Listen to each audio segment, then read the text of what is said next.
So I became the news this weekend. I occasionally forget that whether you do or don't do, a lot of people pay attention to the things I say and tweet.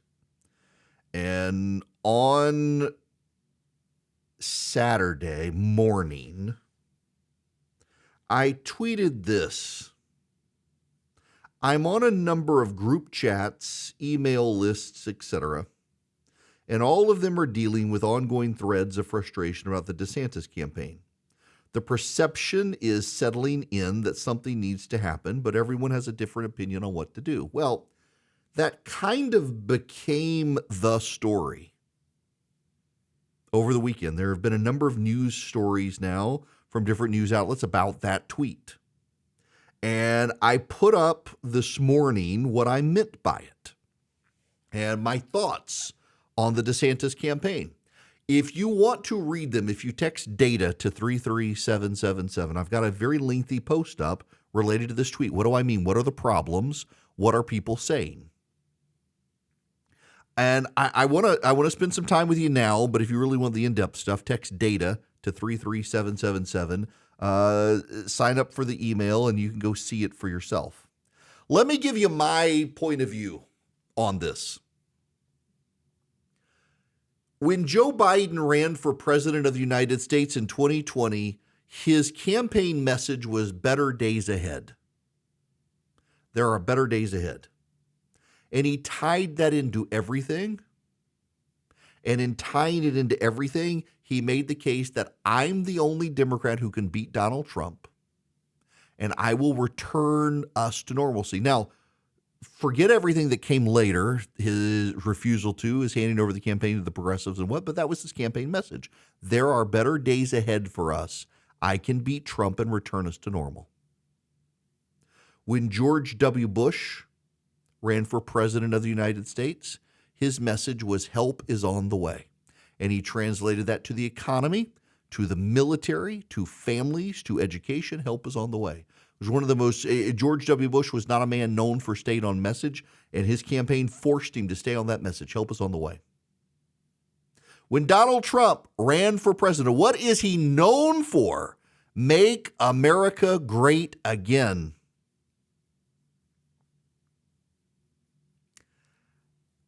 I don't know that I know what Ron DeSantis' message is. I don't know that there's an overarching comprehensive message for his campaign.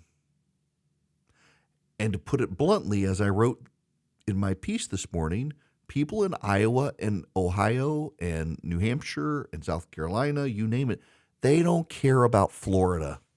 If Ron DeSantis' message is make America Florida, that's not a winning message. They don't care about Florida. They're in Ohio by choice at this point. They could have moved. They didn't.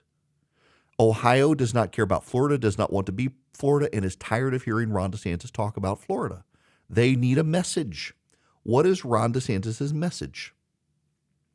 What does it mean, make America great again? For Donald Trump, it means I take on the big guy for the little guy.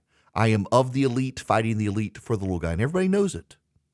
He's a class warrior for the poor and the middle class in rural America. Whether he actually is effective or good at it, doesn't matter. People know that. For DeSantis, what is his message? That's the problem. But he's been in the campaign for less than 2 full months. He and his super PAC combined have over $150 million. He has literally on his own, excluding his super PAC, DeSantis has raised more money on a daily basis than Donald Trump and his super PAC combined. DeSantis alone is on a daily basis outraising Trump and his super PAC combined. The Iowa caucuses are January 15, 2024. He's got time. There's a debate coming the week after our gathering. He'll be with me at my gathering, then go to Milwaukee for that first debate. There's time for DeSantis to actually come up with his comprehensive vision of America. And I am told by his campaign that a pivot is coming. They're going to stop talking about his record in Florida and the wokes and go to the pocketbook issues the middle class cares about. And he needs to. Now, I will tell you, There are a lot of people, and they want to throw Jeff Rowe overboard. You don't know Jeff Rowe. Jeff Rowe is the general consultant for the super PAC. He's got people embedded within the campaign on that side, and people. Jeff Rowe is a consultant who's made a lot of enemies.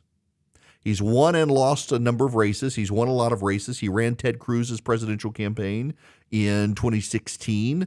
And a lot of people, you got to get rid of Jeff Rowe. Number one, you got to get rid of Jeff Rowe. I don't know that that's the problem. What I know is that when campaigns get frustrated and the people around campaigns get frustrated, they immediately say, get rid of the consultant.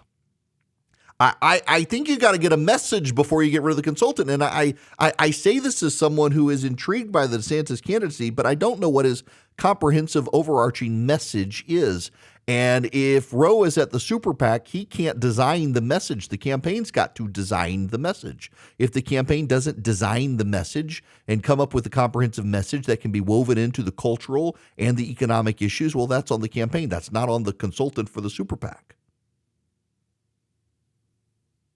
So I think the campaign has things it needs to do, and I think the campaign has things that it is doing, and I think the campaign has time to do all the other stuff, but they got to do it. The one thing I would say, though, is I do think the DeSantis campaign, more than the other campaigns, runs the risk of being too on Twitter. It is in a lot of Twitter fights, makes a lot of headway on Twitter. That's where the journalists are, but Twitter's not where most conservatives are online, and you got to win people offline anyway. They should probably do more Facebook, more YouTube, but they got to win people offline, not on Twitter. Kamala Harris lost her campaign, never made it to Iowa because she was so interested in winning the daily Twitter fight that she forgot that the real world isn't Twitter, and I don't want the DeSantis team to make that risk. There is something else, though. I was talking to one of his big donors. And there's a lot of wisdom in this, I think. The donor was saying that he thinks DeSantis is the only guy who can beat Trump. Trump cannot beat Biden in this guy's mind. Therefore, DeSantis must beat Trump because DeSantis can beat Biden. That's his thinking on why he's a DeSantis supporter and a big donor to DeSantis. But he makes a point. Every day that DeSantis is not perceived as getting momentum on his side is a day that someone somewhere is going to conclude Trump is inevitable and will act accordingly with their time, with their money, with their endorsements, with their willingness to plug in or tune out. So there's got to be some momentum shift towards DeSantis. And he's had several weeks where it seems like the momentum has shifted away from him. And he's got to get it back. Now, the one thing that I do know is that everybody's got an opinion. Everybody has an idea of what Ron DeSantis should or should not do. The people who love him say, we'll get rid of the consultant, shake up the team, campaign shake up, all that. But at the end of the day, I still just find it notable that I know for Donald Trump, it's make America great again. I know that for Joe Biden, it was better days are ahead. What is the DeSantis message? The message that ties to everything. Let's see. Ron DeSantis. Can I go to his website and find this? Ron DeSantis. Well, that's the governor. This is rondesantis.com. Hello, I'm Ron DeSantis because I want to lead our great American comeback. Okay, your great American comeback. So if you're leading the great American comeback, what's the great American comeback look like? What's it look like? It's got to be pocketbook issues, economic issues, cultural issues. We know you fight the wokes. We know your Florida record. So what's it look like beyond that? You got to connect with those voters with a message that sells. And I think he can. But I also think, he's not in a vacuum. I will say this to his credit. We're not out there. Nobody's wringing their hands. Oh, my gosh, Tim Scotty's failed to get lightning in a bottle. Where's his traction? Where's his momentum? What's his path to victory? Nikki Haley, what's her path to victory? What can she do? Oh, my gosh, Nikki Haley. Oh, my. Nobody's doing that about any of the other candidates. It's all about Ron DeSantis. So it is about Ron DeSantis. He's polling in double digits. He's raising more money on a daily basis than Trump. He's got to hone his message and get out there, but he's got time. I was talking to a consultant earlier. Said we're in the second inning of the ball game. He's got time. But the frustrations are mounting by people, and I do think the frustrations have everything to do with the perception of momentum. Got to have momentum in his direction. If he doesn't have momentum in his direction, that is, I think his donor that I talked to is right. That is a day where people decide Trump is inevitable. And I do tend to, I actually think Trump can win. I'm in the camp that thinks 2020 is starting to be more like 2016. You've got people who don't feel like they're benefiting from the economy. Biden is now perceived as even more liberal than he was when he got there. He promised to return things to normal, and he's not. You got like 7 counties in the nation of working class, middle class voters who will make or shake this election, and Biden's economy is falling flat there. Trump could win this thing. He could lose the popular vote and win the Electoral College. Again, he could win this. I do think it is more difficult for him than the other candidates. I do think it is easier for any of the other candidates to win. And that frees up money to take the Senate, frees up money to keep the House. But I don't think he's a sure loss. Just think it's harder for him. But if he's the nominee and the other guys couldn't beat him, well, then it's harder for them, isn't it? It's one thing to say I think that Trump's going to have a harder time beating Biden, but it becomes a hypothetical for the other candidates if they can't beat Trump. And none of them seem to have figured out a way to get around Trump. He's the elephant in the room, and they can't figure out how to get around him. And that's on them. That's on them, all of them. For DeSantis, though, get your message out there. Stop talking about Florida. Don't shake up the campaign team. Leave Jeff Rowe alone. Get your message honed. And get out there on the campaign trail.